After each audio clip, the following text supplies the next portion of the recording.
কেরুয়া কোম্পানির sugar mill বৃহত্তম sugar mill, এখন নাকি এটা কুড়িয়ে কুড়িয়ে হাঁটে।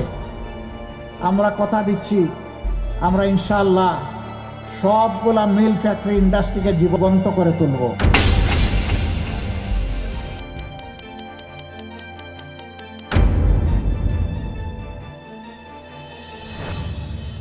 জামাত আর মাদক সাধারণত মনে হবে দুটি বিপরীত মেরুর বিষয়। এদেশের ধর্মপ্রাণ জনগণ মনে করে একটি ইসলামিক দল হিসেবে জামাতের সাথে মাদকের সম্পর্ক থাকতে পারে না, কিন্তু বাস্তবতা এমনটা নয়, বরং পুরোপুরিভাবে উল্টো। ইতিহাস বলে জামাতে ইসলামী এদেশে মাদকের আশ্রয়দাতা হয়ে উঠেছিল। ২০০১ থেকে ২০০৬ সাল অবধি ক্ষমতায় থাকা ৪ দলীয় জোট সরকার এবং ২৪-এর গণঅভ্যুত্থান পরবর্তী গত ১.৫ বছরকে বিশ্লেষণ করলে দেখা যায় এক ভয়ানক চিত্র। জামাত আর মাদক মূলত বিপরীত মেরুর না হয়ে জামাতই হয়ে উঠল এই সময়ের মাদক চক্রের চৌকিদার। চলুন দেখা যাক সময়ের পরিক্রমায় জামাতের মাদকপ্রেমী হওয়ার কিছু নমুনা। সময়টা ২০০৩ সাল। ২০০৩-৪ অর্থবছরে বাজেট প্রস্তাবনা পেশ করে তৎকালীন জোট সরকার। প্রস্তাবিত বাজেটে মদ ও বিয়ারের ওপর ১০০% শুল্ক হ্রাসের প্রস্তাব উত্থাপন করা হয়। স্বাভাবিকভাবেই তখন সাধারণ জনগণ মনে করে জামাতে ইসলামী সেই প্রস্তাবিত শুল্ক কমানোর বিষয়ে নিন্দা প্রস্তাব জানাবে, কিন্তু সেখানেই দেখা গেল এক ভিন্ন চিত্র। তৎকালীন জামাতের আমির ও শিল্পমন্ত্রী মাওলানা মতিউর রহমান নিজামী জাতীয় সংসদে দাঁড়িয়ে মদ ও বিয়ারের ওপর শুল্ক কমানোর পক্ষে সাফাই গিয়ে বললেন, প্রকৃত ইমানদারের কাছে মদের দাম হ্রাস বৃদ্ধিতে কিছুই আসা যায় না। তৎকালীন জামাত আমিরের এমন বক্তব্য পুরো জাতিকে হতভম্ব করেছিল। ধর্মের নাম নিয়ে অধার্মিক কাজ তাদের মুখোশ উন্মোচন করে দিয়েছিল জাতির সামনে। পঞ্চম জাতীয় সংসদের ৩য় অধিবেশনে বিরোধী দলীয় আওয়ামী লীগ সদস্য অ্যাডভোকেট রহমত আলী সারা দেশে মদ্যপান ও জুয়া অনতি বিলম্বে বন্ধ করার আহ্বান জানিয়ে একটি সিদ্ধান্ত প্রস্তাব উত্থাপন করেন।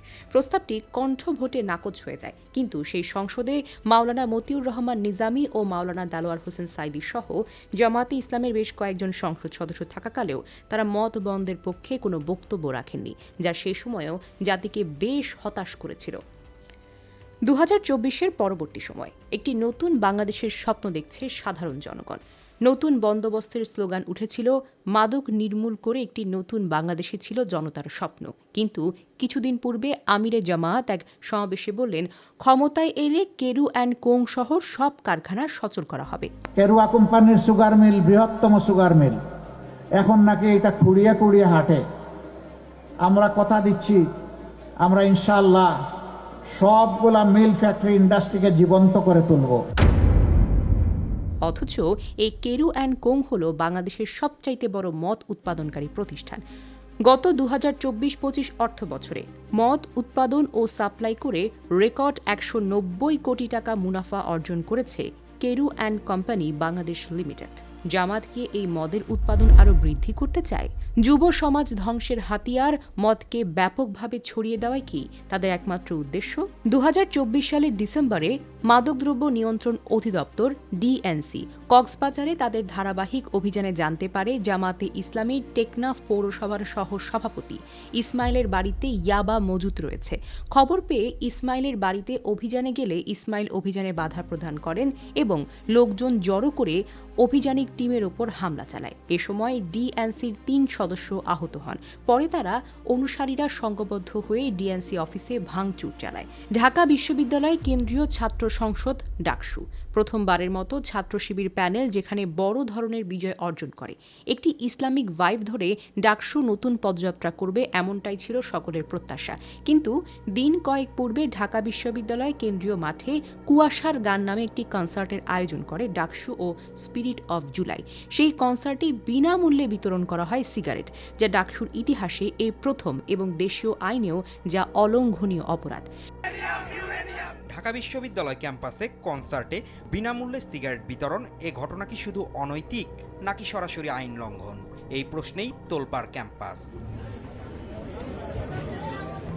শনিবার কেন্দ্রীয় মাঠে ডাকসু ও স্পিরিট অব জুলাইয়ের আয়োজনে কুয়াশার গান কনসার্ট চলাকালীন স্টল বসিয়ে বিনামূল্যে সিগারেট বিতরণের অভিযোগ ওঠে। ঘটনাটি মুহূর্তেই ছড়িয়ে পড়ে সামাজিক যোগাযোগ মাধ্যমে।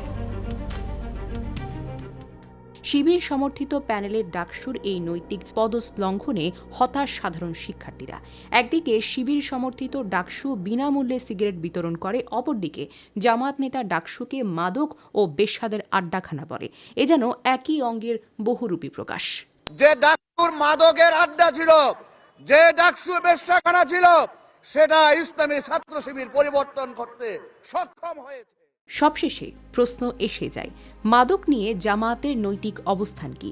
তারা কি দেশে মাদকের সয়লাভ করাতে চায়? ক্ষমতায় গেলে মাদক বিষয়ে তাদের নীতি কি হবে? সবকিছু বিশ্লেষণ শেষে এই প্রশ্নগুলোই এখন ঘুরপাক খাচ্ছে ধর্মপ্রাণ দেশবাসীর জনমনে।